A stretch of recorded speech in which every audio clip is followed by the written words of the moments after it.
এটা কি ঘটে গেল আজকে আমাদের সাথে। দুজনেই রেডি টেডি হয়ে বেরিয়ে আবার কেন মাঝ রাস্তা থেকে দুটো আইসক্রিম খেয়ে ফিরে আসতে হলো। তো হ্যালো এভরিওয়ান, আমার চ্যানেলে আপনাদের সবাইকে স্বাগত। আরও একটা নতুন ভিডিও নিয়ে চলে এলাম। তো সকাল সকাল একটু তাড়াতাড়ি স্নান দান সেরে নিলাম। এদিকে শাশুড়িমা পুজো টুজো দিয়ে দিয়েছেন, তো আমাকে আর দিতে হয়নি। আসলে আজকে আমাদের একটু বেরোবার আছে, আমরা একটু যাদবপুর যাব, একটু আমাদের কেনাকাটা করার আছে। সকাল থেকে ভাবছি কোথায় যাব এই গরমে, তো ভাবলাম আর দূর বেশি যাই না, এই যাদবপুরের কাছে থেকে চলে আসি।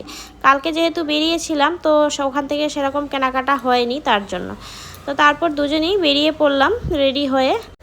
বেরোবার পর আমাদের সাথে এটা হবে ভাবতে পারিনি। তো সেই মধ্যে আমরা বাইপাস অবধি গেলাম। ওখানে গিয়ে আর আমরা কোনো অটো পাচ্ছি না, কি করে যাব। দেখছি বাসগুলোও বন্ধ, ওইদিকে পুরো রাস্তাটা ব্লক করে দেওয়া আছে, বুঝতে পারছি না। তারপর জিজ্ঞেস করার পর জানতে পারলাম যে ওখানে নাকি মিটিং হচ্ছে ইলেকশনের, তার জন্য ওইদিকে পুরো 6টা অবধি বন্ধ থাকবে।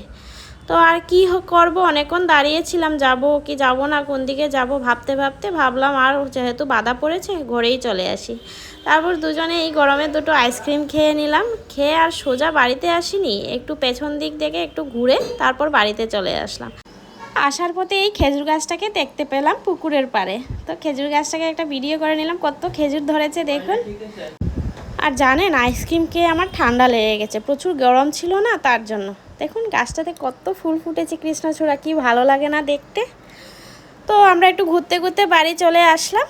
এদিকে বিকেল হয়ে গেল, সন্ধ্যাবেলা একটু ভাবলাম কি বানাবো, টিফিনে ম্যাগি বানিয়ে নিলাম। আজকে নিরামিষ ছিল, তো ম্যাগিটাও নিরামিষ বানাতে হলো, কিছু করার নেই। আর জানি না কবে সময় পাবো, যেতে পারবো কিনা বাজারে। তো আজকের জন্য তাহলে আসছি বন্ধুরা, সবাই ভালো থাকবেন, সুস্থ থাকবেন। আরও একটা নতুন ভিডিও নিয়ে আসবো, ততক্ষণের জন্য